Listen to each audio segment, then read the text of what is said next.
Bom dia, Rafael Bizin, estrategista Santander Private Bank, 29 de março. O fim de semana teve extensas críticas a esse orçamento aprovado pelo Congresso, que, para poder inserir emendas de parlamentares, acabou reduzindo artificialmente a previsão de outras despesas que são obrigatórias.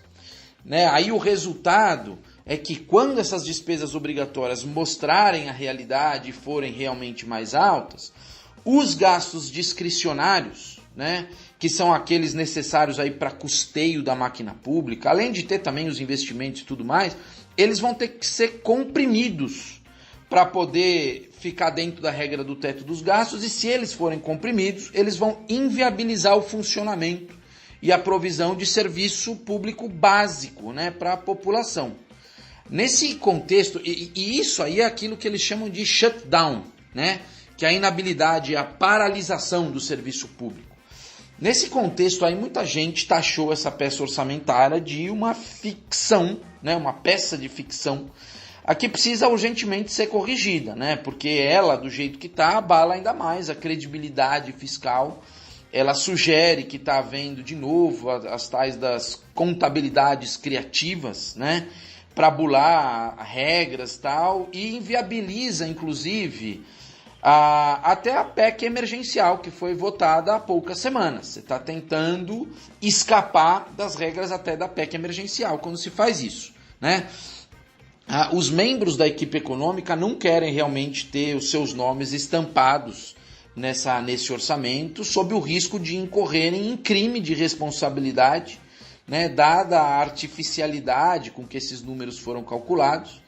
Lembrar que o pessoal do TCU, o Tribunal de Contas da União, ainda não se manifestou, mas eles devem soltar duras críticas em algum momento. O Planalto, dessa forma, ele vai ter que correr para mandar um projeto suplementar em que ele faz correção dessas despesas obrigatórias para níveis realistas e mais altos de novo, e vai ter que reduzir as emendas orçamentárias dos parlamentares. Esse projeto parece que ele já está sendo gestado internamente no governo, mas a apresentação e a aprovação agora não vai acontecer sem atritos, porque para fazer isso você vai ter que discriminar e priorizar algumas emendas em detrimento das outras, o que cria brigas e conflitos com alguns grupos. Mas essa é uma batalha que precisa ser enfrentada, porque os riscos do shutdown não é algo que o governo pode se dar ao luxo agora. Lembrando que a popularidade do presidente já vem cedendo, em meio à intensificação da pandemia, e essa popularidade pode cair ainda mais. Agora, e um shutdown no meio de uma crise sanitária é algo extremamente caótico. As mortes e contaminações, elas não param de bater recordes, pela Covid-19.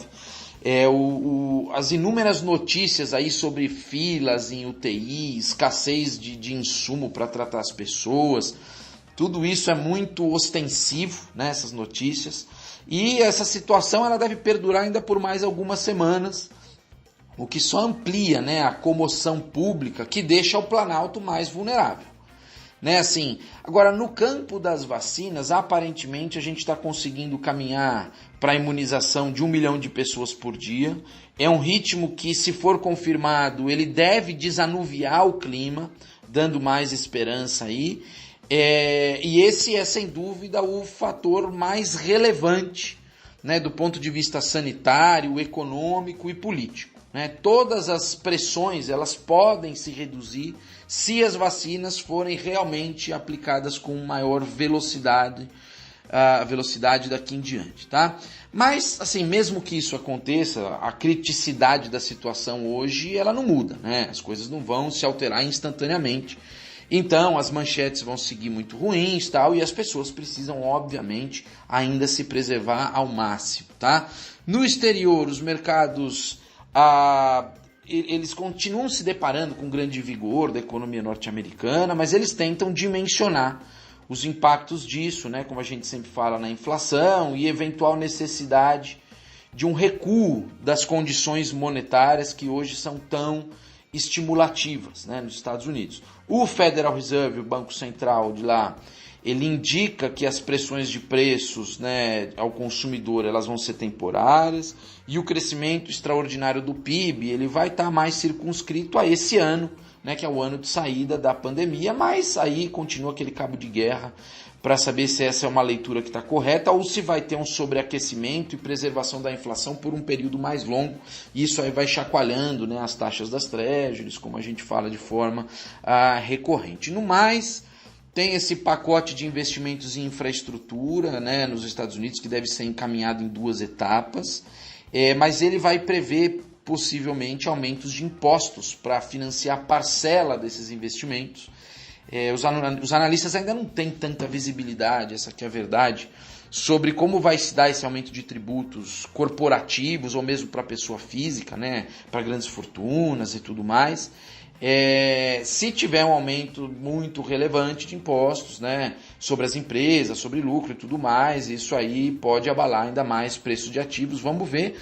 Mas assim, apesar dessas dúvidas todas lá fora, o fato é que o ciclo de expansão econômica nos Estados Unidos ele está só no começo, né, depois dessa crise agora. E no geral, os mercados eles vivem período de valorização, né, enquanto eles veem que a pujança econômica tem bastante longevidade.